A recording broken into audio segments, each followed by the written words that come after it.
Meus irmãos, como nosso diretor da Escola Dominical, o presbítero Joaquim, afirmou, eu solicitei a ele, pedi permissão, na verdade, para que nós tivéssemos uma aula a mais, porque esse período ele traz algumas particularidades com relação à descrição da Nova Jerusalém, e isso poderia prejudicar se nós apenas trouxéssemos na superfície. Então hoje nós começaremos a última sessão de Apocalipse e nesse aspecto nós vamos seguir em frente. Então teremos a nossa aula hoje. Próximo domingo o Dr. Kelson estará falando conosco aqui, e aí no seguinte eu estarei ministrando a última aula, que é a segunda parte desse bloco, e aí no domingo seguinte nós teremos as perguntas, se assim o Senhor Deus permitir. Então hoje nós falaremos sobre a última sessão do Apocalipse, que vai do capítulo 20 até o final. É importante nós lembrarmos que a visão reformada, ela traz a ideia de que Apocalipse não é um livro que no seu começo ele traz uma linearidade histórica, porque isto iria contra o estilo apocalíptico. O Apocalipse ele não trabalha dessa maneira. O Apocalipse ele possui o método, a forma literária apocalíptica, ela não pode ser vista assim pela própria imposição da sua forma. Então, quando eu digo que o Apocalipse ele não trata de linearidade, nem de contexto literal, isso não é minha fala agora quanto a isso, ela não é teológica, ela é literária. Então, se você tomar textos que utilizam essa forma literária, seja ele o Apocalipse, que é a revelação do Senhor, seja partes de Daniel e pequenas porções em Ezequiel, quando ali se iniciava esse estilo literário, mas se você tomar também textos apocalípticos que não necessariamente são textos ligados à Igreja do Senhor, ao cristianismo, vão seguir a mesma ordem. Então, o estilo literário é assim. E Apocalipse, ele na sua estrutura, ele nos dá a entender que há 7 sessões que vão tratar da primeira vinda até a segunda vinda de Cristo, com simbologias diferentes. Então a primeira apresentação entre a primeira e a segunda vinda está nos 7 candeeiros. Depois temos os 7 selos. Depois temos as 7 trombetas. Depois temos as 7 vozes, as 7 taças, os 7 montes e por fim encerramos com as 12 tribos e os 12 apóstolos. Os irmãos vão entender isso, esse título aqui, não é? As 12 tribos e os 12 apóstolos, na outra aula, na aula seguinte a esta, se o Senhor Deus assim nos der vida, força e saúde para estarmos aqui. Portanto, o livro do Apocalipse, ele precisa ser visto desta maneira. E é importante pensar que o livro do Apocalipse, ele é um livro que traz revitalização à igreja. O contexto é diferente do contexto profético. O contexto profético, o povo está bem tranquilo, ótimo, e por causa disso se afasta do Senhor, mantém a religiosidade, mas longe do Senhor. Aí o Senhor Deus manda o profeta dizendo para ele: vocês estão assim, pois vocês se cuidem. Se vocês não se converterem, Deus vai levantar uma nação contra vocês. Esse é o estilo profético. O estilo apocalíptico é um contexto totalmente diferente. O estilo do Apocalipse é a igreja sendo perseguida, do nosso Apocalipse, eu me refiro. É a igreja em sofrimento, e o que João está dizendo é: irmãos, aguentem firme, porque nós somos mais que vencedores. Essa é a linguagem do Apocalipse. O Apocalipse ele não tem como fator principal trazer o futuro, Porque isto Cristo já fez. O sermão profético de Cristo, ele é detalhado, ele traz riquezas de detalhe, onde ali sim é profético, porque o templo seria destruído. Então Jesus olha para os líderes em Jerusalém, estão todos ali portentosos, mas estavam longe do Senhor, distantes do Senhor. Então Cristo diz, não vai ficar pedra sobre pedra. E aí então ele traz a profecia que culmina com a sua segunda vinda, quando todo olho verá nas nuvens com poder e glória. Então, de maneira que Apocalipse, ele traz a revelação do que irá acontecer, mas nesse processo, o que irá acontecer nos últimos dias. Há um equívoco que nós chamamos de anacronismo. O que é anacronismo? Anacronismo é quando você julga algo do passado pelos seus valores. Então, o grande erro que nós temos de muita interpretação do Apocalipse é interpretá-lo da nossa perspectiva. Aí tem gente que fala da Rússia, né? Tinha uma época em que se falava da União Soviética, que era a URSS, e depois mudou para a China. Por quê? Porque você fica trazendo esses elementos atuais, né, apontando, aí fala de chip, fala de sei lá, código de barras e tal. Por quê? Porque você está avaliando um texto que foi escrito e ele comunicou, porque o próprio nome Apocalipse é revelação, revelação do oculto. Então aqueles irmãos, quando leram, eles entenderam a mensagem. Então é preciso também olhar para Apocalipse na sua época. E que época é esta? O início dos últimos dias. Era ali, onde a igreja ainda era muito pequenina, se nós olharmos para o mundo como um todo, nascendo, se espalhando, e ao mesmo tempo sofrendo perseguição. Apocalipse foi escrito nesta época, não para essa época apenas, ela foi escrita para todos nós hoje, mas o contexto é este. É a mesma coisa como se o conselho decidisse, doravante, todas as mulheres da igreja só poderão entrar no culto com o véu. Aí, mas como assim, pastor? E conselho? Porque Paulo diz isso, que as mulheres têm que usar véu. Entenderam? Veja que o que está por trás do véu é um princípio, não é a forma. Porque se uma mulher entrar hoje de véu na igreja, de chapéu, tem algumas igrejas queridas irmãs que nós respeitamos, mas que a mulher tem uma cobertura, isso não vai comunicar nada. Vai atrapalhar, né? Se você está com um chapéu, quem atrás fica, né? A mesma coisa Apocalipse, ele precisa ser visto na época em que ele foi escrito.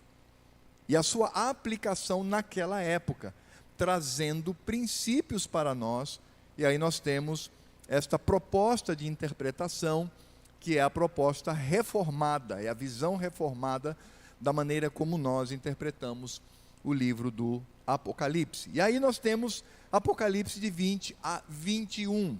Eu espero que você tenha lido, releia, porque nós voltaremos a esse trecho, se o Senhor Deus assim permitir, tratando sobre a última sessão deste livro. E é interessante pensar o seguinte: a sessão anterior, que nós vimos 7 montes, tratava do juízo, mas tratava do juízo pela perspectiva de quem? A sessão anterior trouxe o juízo pela perspectiva da besta e do falso profeta, que poderíamos fazer um paralelo com a besta que emerge do mar. Então o foco da visão de João eram esses dois as seclas da serpente. Então João, ele tem essa visão da forma como a besta e o falso profeta, eles terminam no juízo do Senhor. Esta última sessão trata pela perspectiva da serpente, não é mais da besta nem do falso profeta, vai tratar do juízo final pela perspectiva da própria serpente. Nesse sentido, nós precisamos responder de que maneira esse trecho de 20 em diante, não é? Porque de fato é o ponto nevrálgico por causa das várias interpretações, porque aí entra a visão milenarista ou milenista. Esse é o ponto, esse é o foco. E aí nós vamos tentar, por isso que a gente tinha, viu, senhor diretor, tinha que dividir em 2 aulas, porque seria complicado nós tentarmos tratar tudo desse tema apenas hoje. Então, como é que nós podemos mostrar que de fato o Apocalipse, né, de 20 a 21, ele é um paralelo de outras apresentações em Apocalipse? Eu peguei apenas Apocalipse de 12 a 14, que são as 7 vozes. Poderia pegar qualquer sessão, mas eu peguei apenas esta, né, baseado nos estudos que fazemos aqui, para mostrar para os irmãos este paralelo. Quando eu digo que eu trago, né, não é de minha autoria, obviamente, né, mas de acordo com as pesquisas feitas, eu trouxe para os irmãos. Vamos lá. Em Apocalipse 12, de 5 a 12, fala da serpente sendo expulsa, sendo lançada do céu, e as suas acusações perdem qualquer característica de justiça. É assim que começa. Mostra Satanás sendo embotado por conta da atuação, só que a imagem é ele sendo lançado do céu. Em Apocalipse 20, de 1 a 2, fala também que a serpente é lançada, mas a imagem agora é que ela é lançada no abismo, e o seu poder sobre as nações é cerceado, e a igreja avança com a evangelização. Tenha calma que nós vamos entender o que significa esta linguagem na aplicação dos últimos dias. Em Apocalipse 12, a partir do verso 14, há claramente um período de poder e de testemunho da parte da igreja, que é sustentada longe da vista da serpente, que tem sua influência refreada, está claro lá. Ou seja, a serpente ela é afastada da igreja, e a igreja então agora começa a exercer o seu testemunho. Em Apocalipse 20, de 2 a 6, que é a nossa sessão, há um período de poder da igreja, pois a serpente é aprisionada. No céu, a igreja triunfante reina com Cristo. Vamos lá. Apocalipse 13, ainda na mesma sessão de 12 a 14, 13, 7, diz que há um período final de severa perseguição, o pouco tempo, à serpente, e a manifestação final do poder persecutório do anticristo. Essa é a imagem ali. A imagem ali mostra a atuação do anticristo como o agente da serpente para infringir sobre a igreja uma perseguição, mas é uma perseguição em curto tempo. O paralelo disso em Apocalipse 20, no verso 2, é que há um período final de severa perseguição com Gog e Magog, que é um paralelo à batalha do Armagedon. Os irmãos estão entendendo isso? Estão conseguindo entender? Os irmãos vão entender o porquê de eu trazer essa tabela para os queridos. E aí, por fim, Apocalipse 14, a partir do verso 14, no final da sessão das 7 vozes, mostra claramente a segunda vinda de Cristo, juízo aos ímpios e a glória vitoriosa aos eleitos. Apocalipse 20, a partir do verso 11, mostra a segunda vinda de Cristo, o juízo aos ímpios e glória vitoriosa aos eleitos. O que nós queremos dizer com isso? Nós queremos dizer que quando nós encontramos lá, Apocalipse dizendo que um anjo desce com uma corrente nas mãos e aprisiona Satanás, isto é linguagem apocalíptica. Você não pode achar que Satanás está dentro de uma gaiola e que ele não atua ainda hoje. Não é isto. E vamos entender pela leitura do Novo Testamento. Veja o que Colossenses 2, 14 e 15 dizem. Preste atenção. Tendo cancelado, está falando de Cristo, tendo cancelado o escrito de dívida que era contra nós e que constava de ordenanças, o qual nos era prejudicial, removeu-o inteiramente, encravando-o na cruz. Agora preste atenção na linguagem. E despojando. Você sabe o que é despojar? Leia esse texto à luz de Apocalipse 20, ou leia Apocalipse 20 à luz desse texto. Despojando os principados e as potestades, publicamente os expôs ao desprezo, triunfando deles na cruz. Aqui está Satanás sendo acorrentado e lançado no abismo. 1 Pedro 3, 21 e 22 diz: por meio da ressurreição de Jesus Cristo, o qual, depois de ir para o céu, está à destra de Deus, ficando-lhe subordinados anjos e potestades e poderes. Ou seja, anjos, potestades e poderes estão subordinados, subjulgados, estão debaixo da autoridade de Cristo, o Cristo ressurreto. Nós estamos falando do período dos últimos dias. Isto não estava acontecendo na primeira dispensação na dispensação do Velho Testamento, quando nós tínhamos a igreja de Cristo ali, através das tipologias. Efésios 1, 20 e 23. O qual exerceu ele em Cristo, ressuscitando-o dentre os mortos e fazendo-o sentar à sua direita nos lugares celestiais, acima de todo principado, e potestade, e poder, e domínio, e de todo nome que se possa referir, não só no presente século, mas também no vindouro, e pôs todas as coisas debaixo dos pés, e para ser o cabeça sobre todas as coisas, deu à igreja, a qual é o seu corpo, a plenitude daquele que a tudo enche em todas as coisas. Leia esse texto à luz de Apocalipse 20. Faça as conexões. Com relação a reinar com Cristo no milênio, Efésios 2,6 diz: e juntamente com ele, nos ressuscitou, é a primeira ressurreição. Está aqui. Você não morre fisicamente, você já está morto espiritualmente, você é ressuscitado. Essa é a primeira ressurreição. E depois disto, nos fez assentar nos lugares celestiais em Cristo Jesus. Que lugares são estes? Nós já vimos, é o lugar do poder real de Cristo.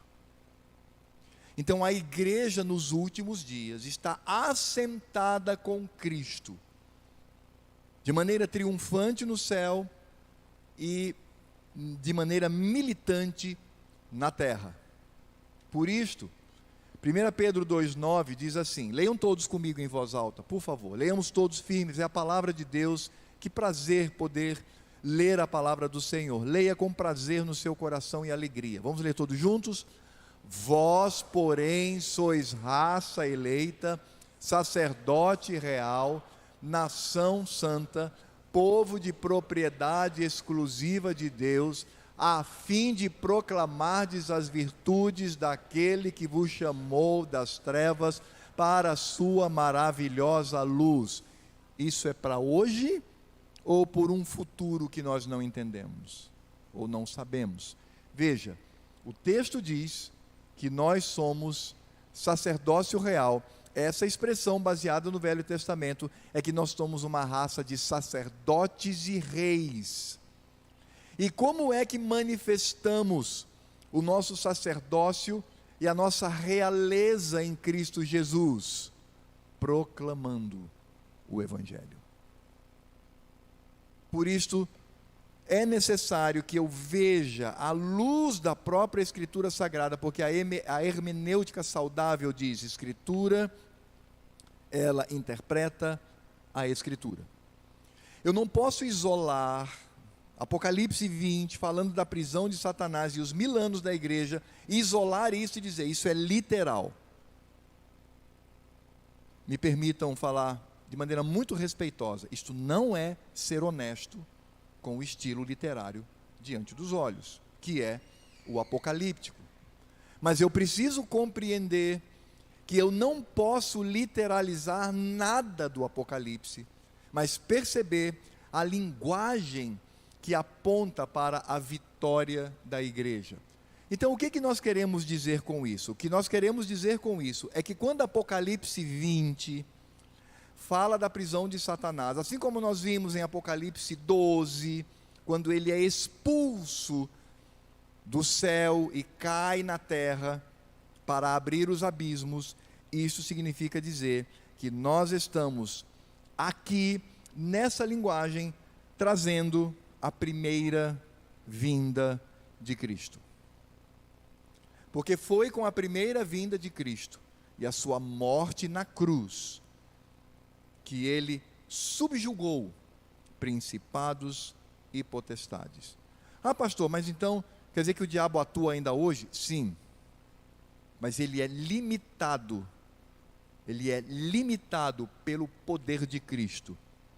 Mas o próprio Cristo, no seu sermão profético, diz que haverá um momento sem precedentes para a igreja, que é a grande tribulação. E aí, nesse sentido, você associando ao que diz Apocalipse, é quando Satanás, ele será solto, e ele há, no seu desespero final, né, na convalescência da morte, não tem isso, né, de que todo doente que está muito doente, de que antes de morrer ele dá uma reanimada ali e tal. Talvez poderíamos usar essa linguagem a Satanás. Na sua convalescência para a morte, no seu desespero, ele vai tentar arrastar tudo que existe com sua cauda, com seu fogo, com seus olhos flamejantes, com a sua pata destruidora, com o seu corpanzil que traz a destruição e a desolação. Por isso que agora sim, olhando para Apocalipse 20, de 1 a 13, nós temos ali a prisão de Satanás. Essa é a primeira imagem que temos do Apocalipse, essa imagem que agora João passa a ver. Veja que a pergunta que devemos fazer é: o diabo é preso de quê? E antes ele fazia o quê? Veja, se ele está preso é porque antes ele estava solto, me permitam a expressão, a gíria coloquial, né? Solto na buraqueira. Ele estava lá, fazia bem o que bem entendia, e de repente ele é preso. Ele é preso pela obra da cruz e a ressurreição de Cristo. Então, quando é que o diabo ele agia embotando? Veja que o foco de João é o embotamento, é o colocar venda nos olhos das nações ao redor do mundo. Quando isso aconteceu? Isso aconteceu no Velho Testamento. Porque ali todas as nações, exceto Israel, que era a igreja de Cristo, estavam sob o total domínio da serpente. E é interessante porque quando nós olhamos para o mundo, nós percebemos que a igreja do Senhor está circunscrita a uma nação protegida por Deus, porque há uma promessa sobre esta nação acerca do Messias. Mas ao redor você tem povos idólatras, povos que rejeitavam ao Senhor, povos que, com algumas exceções, pequeninas exceções, você tem ali todas as nações nas mãos da serpente. Eu vou repetir: todas as nações, excetuando Israel. E ainda assim Israel era muito teimosa, era uma igreja teimosa, uma igreja que buscava a idolatria, mas o Senhor, com mão de ferro, ele preserva este povo, enquanto que o restante do mundo está sob o poder do diabo. Mas há uma promessa. No Salmo 2, que nós cantamos aqui, eu amo esse salmo cantado, né? Diz o seguinte: eu, porém, constituí o meu rei sobre o meu santo monte Sião. Proclamarei o decreto do Senhor. Ele me disse: tu és meu filho, eu hoje te gerei. Pede-me e eu te darei as nações por herança e as extremidades da terra por tua possessão. Esta promessa é feita ao Messias e a todos aqueles que estariam no Messias nos últimos dias. Diante de uma situação em que somente uma nação representava, ou melhor, era a igreja de Cristo, há uma promessa do Pai dizendo ao seu amado filho: filho, eu te darei por herança as extremidades da terra, por tua possessão. Ou seja, você há de reinar sobre toda a terra. E isso está no Salmo 2, de 6 a 8. O próprio Cristo, no Evangelho de João, capítulo 12, versos 31 e 32, ele diz, isso aqui acontece quando os gregos vão visitá-lo, né, pedindo sabedoria, enfim, eles queriam testar o Senhor. Então, Cristo, olhando para esses gregos, ele diz o seguinte: chegou o momento de ser julgado este mundo, e agora o seu príncipe, que é Satanás, será expulso. Só um detalhe importante, amados, no original, tanto João quanto Apocalipse foram escritos na língua grega. Essa palavra expulso aqui é a mesma raiz de Apocalipse 20, quando diz que Satanás é lançado pelo anjo no abismo. Então Cristo, ele fala de julgamento, e é claro que ele vai exercer poder. O príncipe deste mundo será embotado, e eu, quando for levantado da terra, atrairei todos a mim mesmo. O que Cristo está dizendo é que Satanás será limitado, e a igreja de Cristo há de avançar pelo mundo afora entre os gentios. E essa atuação é o próprio Cristo atraindo o seu povo para si. É por isso que você hoje é o Israel de Deus. Por isso que você hoje por conta da sua alma e do seu espírito, você é filho de Abraão, o nosso pai da fé. É por isso. O Evangelho chegou até você, porque Satanás foi embotado, e o poder de Deus manifesto na igreja espalha esse Evangelho pelo mundo inteiro. E Satanás não tem poder para impedir isto, porque de fato o próprio Cristo afirmou: ele será expulso e eu hei de atrair todos a mim mesmo. Por isso que quando nós olhamos para a prisão de Satanás, nós estamos vendo, porque ali João, na sua visão, ele menciona sobre as nações. Ele diz as nações que são alcançadas por este Evangelho. Ou seja, e aí a gente já começa a entrar na interpretação do milênio. Esse reinado do milênio é o alcance poderoso aos eleitos espalhados no mundo inteiro. Por isso que é importante dizer que a situação de Satanás não é literal, irmãos. Satanás não está acorrentado dentro de um abismo. Isso é uma linguagem apocalíptica. É a forma como João descreve a visão que ele tem. Portanto, o fato de Satanás, ele já está preso, já está embotado. Já vimos vários textos no Novo Testamento falando acerca disto.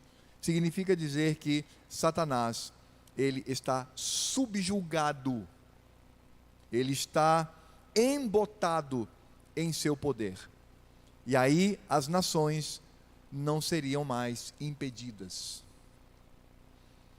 É por isso que entre os brasileiros há a Igreja do Senhor, entre os Yanomami há a Igreja do Senhor, entre os Sauí na Papua Nova Guiné há a Igreja do Senhor, entre os Balanta na África há a Igreja do Senhor, na China há a Igreja do Senhor, na Rússia há a Igreja do Senhor, e nada impede. Nada impede, muito pelo contrário. O que os últimos dias, que é o nosso tempo presente, o presente da igreja diz é: saiam, evangelizem, conquistem o mundo com o evangelho. Porque estamos no reinado de Cristo, nos últimos dias. Aí então fala sobre o reinado da igreja, está em Apocalipse 20, de 4 a 6. que ele vai chamar de milênio ou 1000 anos. Isso é literal? Então, mas pastor, eu aprendi que lá na frente nós teremos o milênio, quando todos vão reinar com Cristo, sentar e cada um vai dominar a terra, etc, etc. Eu sei que você está acostumado a ouvir isto. Esse tipo de doutrina vem de esse tipo de interpretação vem de uma doutrina que surgiu no século XIX, surgiu em meados do século XIX, chamado de dispensacionalismo. Mas não somente o dispensacionalismo, o milenarismo, ele ganha força a partir do século XII, na Igreja Católica Romana, a partir de um monge chamado Joaquim de Fiori. Ele era um dominicano. A ideia, de fato, era que Joaquim de Fiori, ele dizia que a Terra, a história humana, era dividida em 3 dispensações: a dispensação do Pai, a dispensação do Filho e a dispensação do Espírito Santo. Na dispensação do Pai, você tem ali um povo que é embrutecido. Na dispensação do Filho, você tem ali já a transição desse estado bruto para um estado de caridade. E a dispensação do Espírito é a dispensação da caridade. Ele inclusive marca historicamente, não vou trazer aqui porque não é o nosso objetivo, mas ele trata historicamente quando que você tem a passagem de uma para a outra. Joaquim de Fiori dizia que a última etapa da história humana, antes da segunda vinda de Cristo, seria o reinado milenar. E esse reinado é quando todos os seres da terra se tornariam monges. Essa era a visão de Joaquim de Fiori. Todo mundo seria monge. Então, essa vida nos mosteiros iria se espalhar pela terra e nós teríamos um período de alegria, nós teríamos um período de perfeição, é como ele mesmo diz, um período de caridade, que vem de caritas, que é de amor. Joaquim de Fiori, ele é o grande motivador das grandes teorias que olham para o nosso mundo dizendo: aqui nessa terra, antes de Cristo, nós teremos uma melhora. Quem pensa assim? O nazismo pensou assim. O fascismo pensou assim. O comunismo pensa assim. O céu na terra.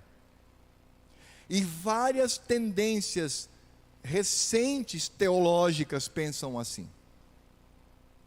Uns, de maneira totalmente profana, dizendo que essa melhoria, o positivismo diz isso também, você tem esse mundo melhor, esse céu na terra, esse momento de perfeição, seja pela revolução, seja pelo tecnicismo, que é o caso do positivismo, seja por conta da pureza racial, seja, como dizia o nazismo. Esse é o lado profano, é o lado ateu, mas nós temos também o teológico. E o teológico acredita que nós vamos ter nessa terra, antes da segunda vinda de Cristo, um tempo de presença do Senhor e nós reinaremos com Ele nessa terra. Meus irmãos, do ponto de vista da teologia reformada, isso não faz o menor sentido. Não faz o menor sentido. Porque no sermão profético de Cristo, e o fulcro, o alicerce, é o sermão profético de Cristo. Ele mostra que o mundo vai de mal a pior, até chegar numa perseguição sem precedentes, por um curto espaço de tempo. Aí vem Cristo na sua segunda vinda. Portanto, nós precisamos interpretar Daniel, Ezequiel e Apocalipse de João à luz do sermão profético de Cristo. O sermão profético de Cristo é detalhado. Ele não fala de arrebatamento, ele não fala de milênio, ele não fala que a segunda vinda de Cristo virá depois de um grande momento de céu na terra. Em nenhum momento Cristo diz isto. Portanto, nós precisamos ter bastante cuidado com relação a isto. E a maneira como nós interpretamos Apocalipse. Volto a dizer, essa é a proposta reformada. É assim que os reformados veem, na sua maioria, né? Nem todos, mas na sua maioria, os reformados veem a interpretação do livro do Apocalipse.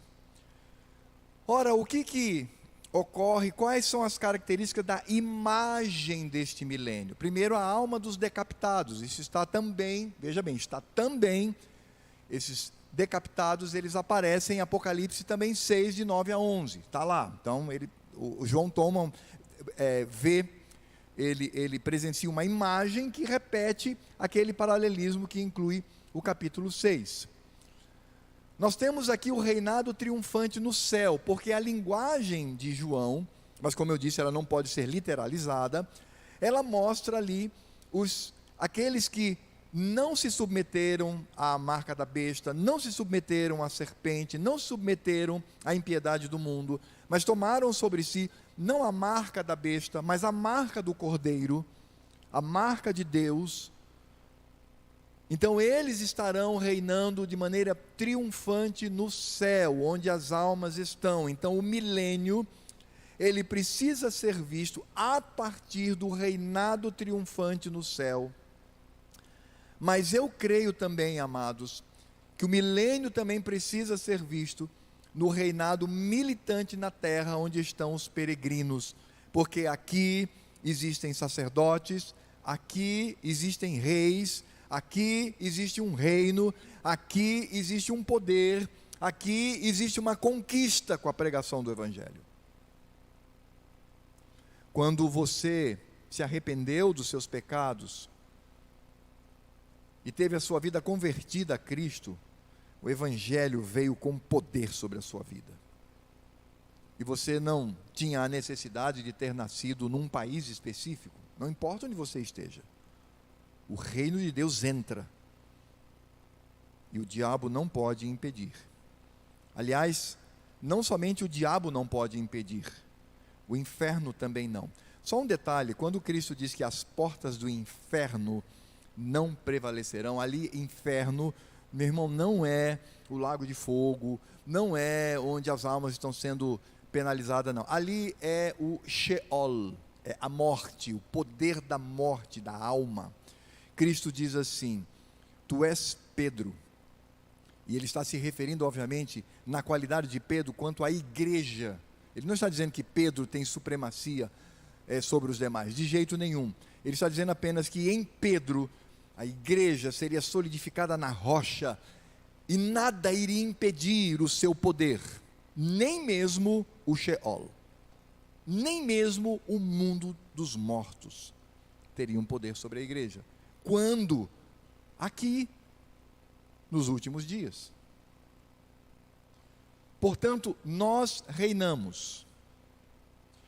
Você percebe que essa ideia de que haverá um milênio, ou haverá um período, você não encontra isso em lugar nenhum na Escritura Sagrada, em lugar nenhum.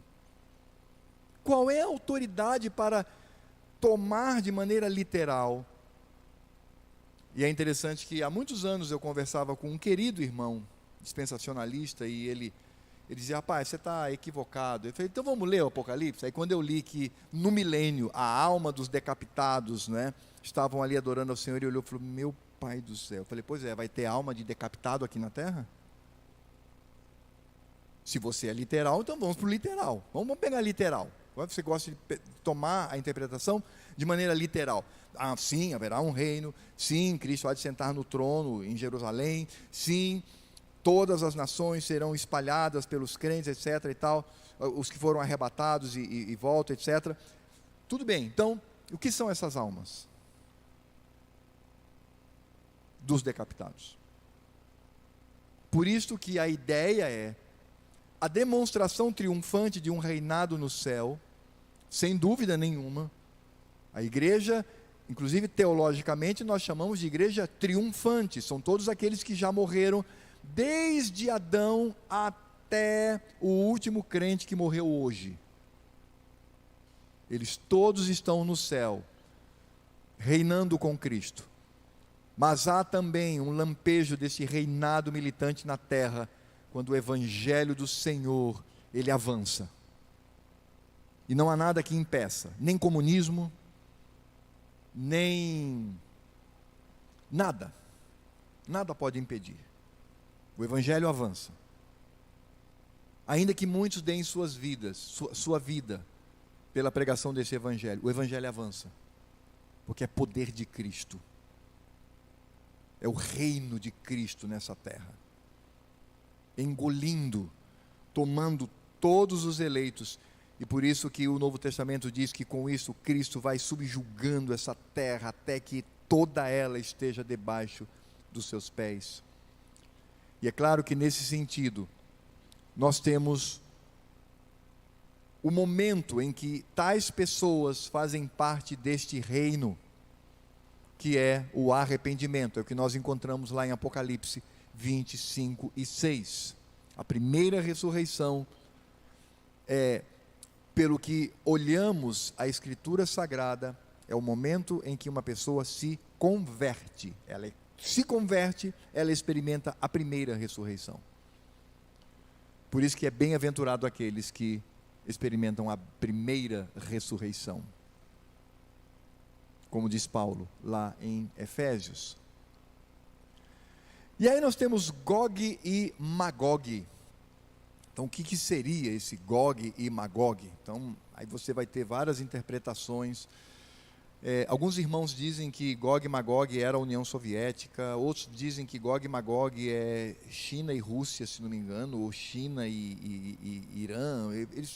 Eles tentam olhar para nações literais, e dizendo que essas nações literais vão se levantar contra o rei Cristo que está lá em Jerusalém assentado num trono. Não, a imagem de Gog e Magog está em Ezequiel. E ali o Senhor está se referindo à Síria. Ezequiel 38, 1 e 2, que traz o contexto desta afirmação de Gog e Magog, lá em Ezequiel diz: Filho do homem, volve o rosto contra Gog, da terra de Magog, príncipe de Ros, de Meseque e de Tubal.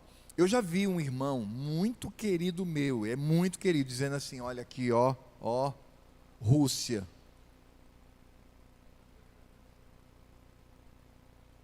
Irmãos, Ros é uma palavra hebraica que significa cabeça. Significa autoridade. Mas ele, não sei porque, enfim, achava que Ros seria a Rússia.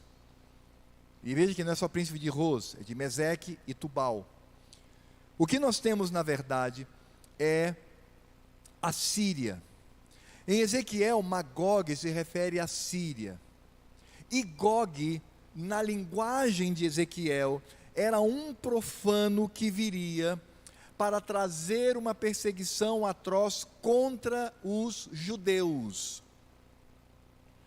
Aí você pergunta: será que esse Gog é Hitler? Não dá para pensar assim. Porque a perseguição ela foi étnica, ela não foi religiosa, ela não perseguiu a igreja, ela perseguiu uma específica raça. Portanto, é consenso pensar que Gog é Antíoco Epifânio, rei da Síria. Então, quem é esse tal de Antíoco Epifânio, né? Bom para colocar o nome do meu filho, né? Não coloque não. Ele foi um traste. Mas, se você quiser, pesquise sobre a vida dele. Mas o que eu posso trazer para você, infelizmente, por conta do nosso tempo e da nossa modalidade de sala de aula, Antíoco Epifânio foi alguém que perseguiu de maneira atroz o povo judeu. Isso depois da revelação do Velho Testamento. É naquele período que nós chamamos de período intertestamentário, onde você não tem mais ali, naquele período, nenhum livro inspirado. Ali acontece, portanto, uma perseguição atroz aos judeus, mas foi por um curto espaço de tempo, como nos fala Ezequiel. Foi por um curto espaço de tempo, e sem dúvida nenhuma, o Senhor pelejou por seu povo e venceu. Não que o Senhor tenha vindo literalmente com carros de fogo, carruagem, não, mas Ele soberanamente fez com que os judeus vencessem. E aí, quando você tem uma perseguição atroz, num curto espaço de tempo, e que o Senhor, na verdade, foi quem livrou o seu povo, é esta imagem que João está trazendo para Apocalipse. Porque quando ele cita Gog e Magog, ele está se referindo a Ezequiel. Não tem outra, está lá. Ele não trouxe esse nome de outros lugares, ele está se referindo ao que Ezequiel fala. Ezequiel, ele profetiza quanto à atuação de Antíoco Epifânio. Só para os irmãos terem uma ideia, Antíoco Epifânio, ele prendeu os sacerdotes, os levitas do templo, o templo estava lá, e ele dava um pescoção, não é? E mantinha os olhos abertos desses sacerdotes, enfim, e aí ele traz uma porca, toda suja, né? Traz direto da lama uma porca, coloca em cima do altar e sacrifica. A cena é tão chocante que quando soltam, dizem os historiadores, quando eles soltam os sacerdotes, eles cometem suicídio. Tal é a perseguição deste crápula contra o povo do Senhor. É exatamente essa imagem de profanação, de pecado, de ignomínia, de perseguição feroz, que Cristo fala, inclusive, do surgimento do abominável. Sem dúvida nenhuma, ele se lembra de Antíoco Epifânio, mas ele também se lembra do abominável que há de surgir, que aí pode ser uma pessoa ou um governo, aí tudo bem, a gente não pode falar de maneira tão específica, mas o que João vê? Ele vê e escreve algo que aconteceu no passado, e que estas características, uma perseguição atroz, curto espaço de tempo, e o Senhor pelejando pelo seu povo, essa é a imagem que ele aplica para o fim dos últimos dias. E como eu tenho dito para os irmãos, né, não é uma boa notícia, mas a noiva de Cristo vai passar pela tribulação. Não há nenhum texto na Escritura Sagrada que contrarie isto. Por isso que Pedro diz, quando o fogo entrar na igreja, não se espante, não se espante. Deus está começando a sua obra dentro da própria igreja.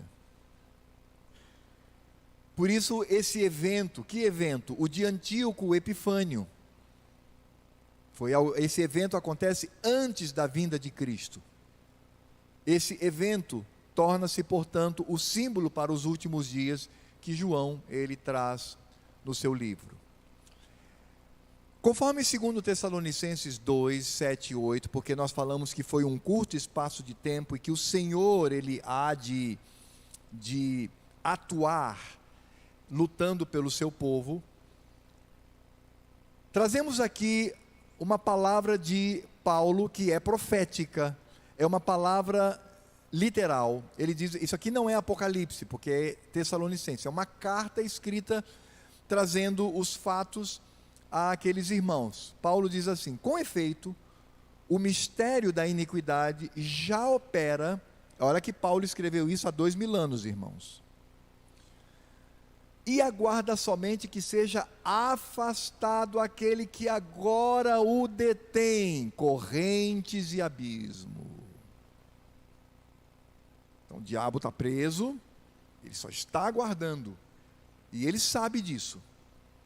Ele só está aguardando o momento em que seja afastado aquele que o detém. Então será de fato revelado o iníquo, a quem o Senhor Jesus matará com o sopro de sua boca e o destruirá pela manifestação de sua vinda.